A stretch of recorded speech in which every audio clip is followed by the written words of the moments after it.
To end poverty and hunger, we will need to go much further. I propose a 5-point agenda. First, we need to invest in sustainable agriculture infrastructure to facilitate transport, production and distribution of agricultural inputs and food products. The green lanes created by China are a good example. Second, governments need to more actively ensure adequate and fair prices for agricultural and food products. The so-called magic of the marketplace should be balanced with the very visible hand of the state. We in Pakistan have suffered from market manipulations by monopolists and hoarders. Farmers should not be left to the mercy of the corporations. At the same time, international agricultural trade must be rationalized.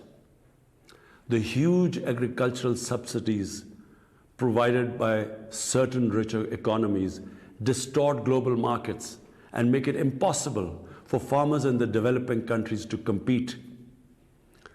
Third, the new and breakthrough agricultural technologies and techniques must be consciously applied to enhance food production, ensure efficient usage of water and land, and above all, improve seed quality. IFAD and the FAO can play a major role in this context.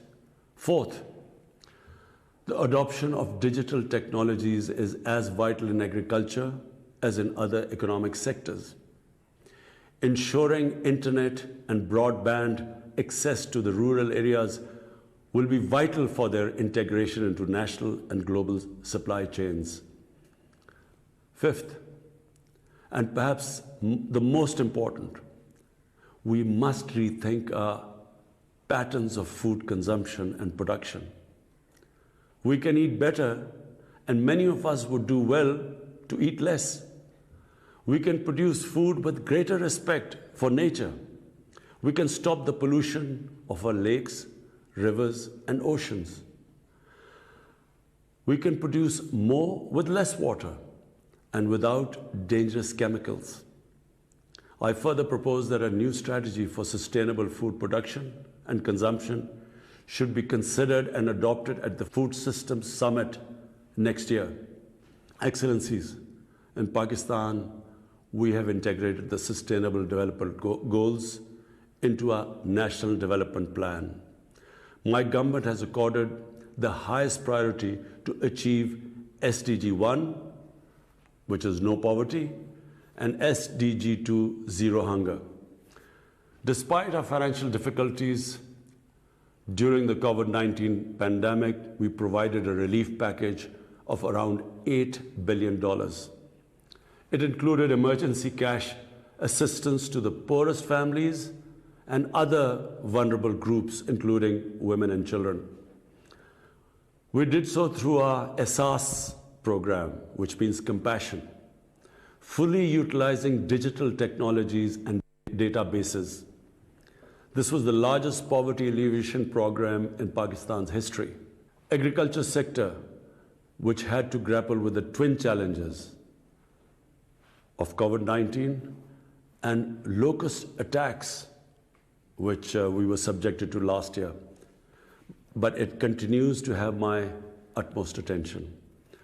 Budgetary allocation has been increased almost 3 times. Growth target for the current year has been set at 3.5%. We are also engaged in one of the largest reforestation programs in the world. We plan to plant 10 billion trees over the next 3 years. We will also set aside 8 large areas as national reserves or national parks. Under the China-Pakistan Economic Corridor, agricultural modernization has been included as a vital element of our development strategy. This will move us significantly towards combating hunger and poverty. Excellencies, the national efforts of developing countries like Pakistan to promote sustainable development and eliminate poverty and hunger can only succeed through international cooperation. We desire such cooperation with all countries. We greatly admire the role played by IFAD in promoting such cooperation. I wish you all the success in the important deliberations of your current session. I thank you.